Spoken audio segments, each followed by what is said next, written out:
Hey everybody, so I am sitting here in my wedding dress, yes, because it makes me happy and I need some happy right now, as we all do, I think.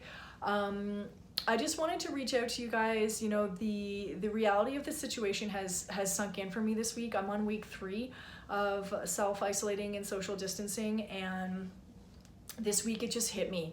And I'll be totally honest, I've been feeling pretty low and I've been really sad. A big part of what I do is obviously the physical touch of helping people, but almost the more important piece to me is the people connection and the relationships that I've built. And I miss talking to you guys so much.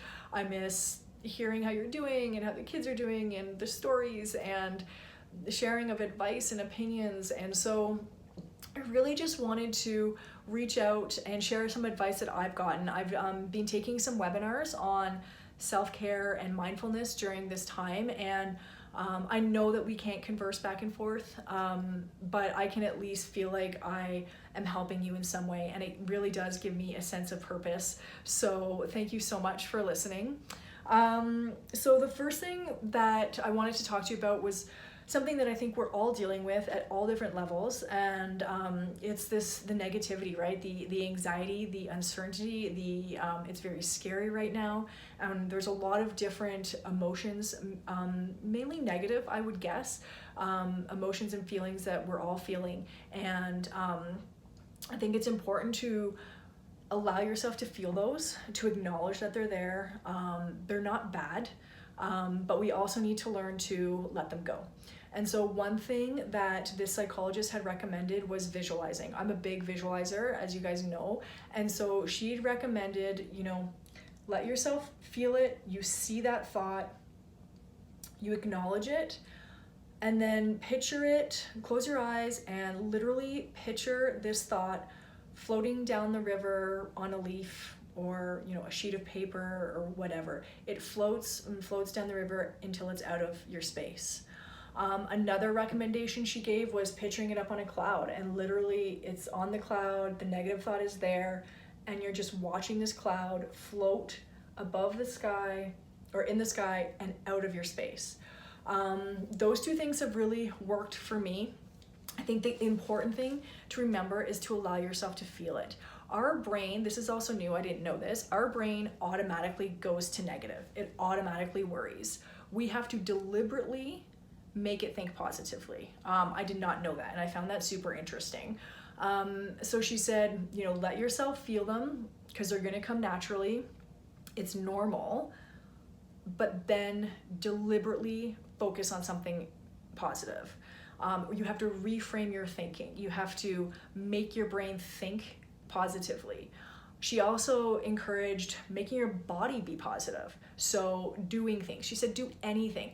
Play a puzzle, read, she said, pace the kitchen, move, doesn't matter, go for exercise, do anything so that the body thinks that it's okay, it's normal, and then the brain will follow. She said that's also really important for parents, because your kids are going to mimic your actions, your emotions, your feelings. They hear everything you guys are saying. And so she said it's really important to act normally. She did use the term fake it till you make it, which I'm normally not a fan of because I think it really just suppresses how we're feeling. But she said in this scenario, you need to act as if everything is normal. And then if your body is acting that way, your brain will follow along. And so I liked that piece of advice, even though in a day-to-day I'm normally not a huge advocate. She also said that you do have control of where your brain goes. Again, it has to be very deliberate to make it positive, but you can control that. And in a scenario right now where we don't have control, that is one thing that you can control. So I really liked that piece of advice. She did recommend asking yourself 4 questions. So when you start to kind of go down that what if rabbit hole, typically at night when we're trying to sleep, which we'll talk about next, she said, ask yourself 4 questions. 1, is it factually true? Is there evidence? Is there proof to back up what you're thinking? For the most part, I would say, me for sure, the answer is no. It's just my own head going crazy. So is it true?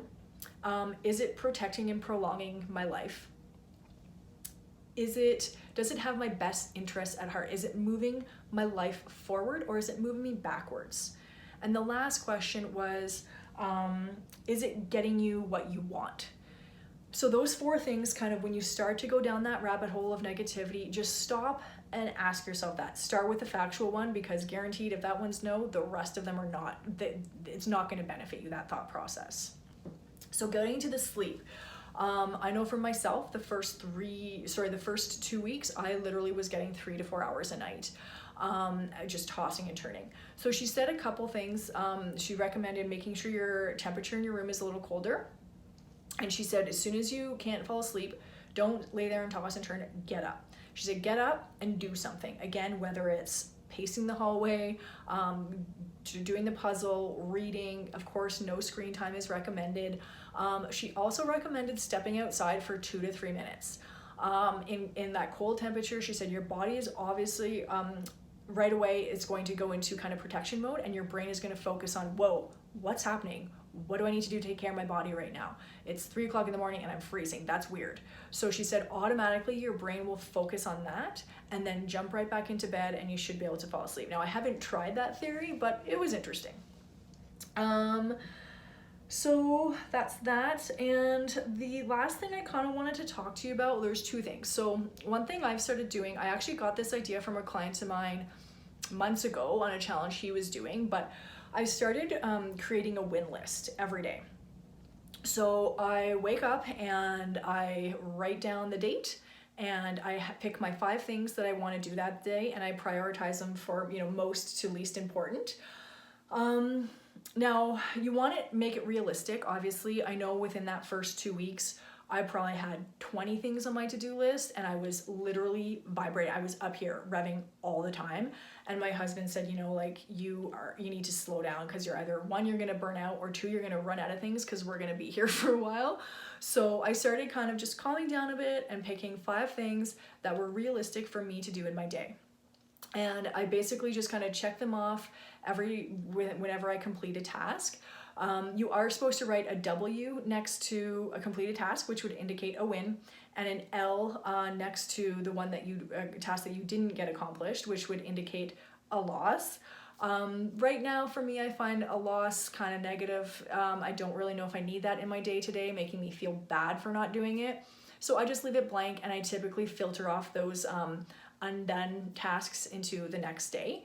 And I found that for somebody who's very structured, very scheduled, I need a plan, and I need to feel a sense of purpose. And I found that win list has done that. At the end of the day, I feel accomplished, and I feel good about myself that I've done something, and not just kind of sat around. So that's one thing that I have found really beneficial, and I wanted to pass that along to you guys. And the last piece of it is, I know it doesn't feel like it right now, but we have been given a gift. We really have. All day, all we would hear is, I don't have time, I'm too busy, I don't have time to clean, I don't have time to make that phone call, I don't have time to do this, that, the other thing, spend time with people. We've all said it, and now we have the time. And so I know it's hard to see it because we're forced into doing this, but enjoy it. Take this opportunity to reconnect with people, reconnect with yourself, spend time with your family, and maybe learn a bit more about who you are and what you want to do with your life. And it's been a gift that we have. That's the only way we can look at it, because we have to stay positive, and we have to stay supportive of each other, and understanding and patient. And I just really encourage you to try to take this time for yourself and for your family. And thank you so much for listening. I hope you got something out of it, and if not, then hey, you got to look at a weirdo sitting here in her wedding dress. So I miss you guys so much, and if you want to talk at all, my contact info, and I just hope that we really get to see each other soon, and please keep taking care of yourself.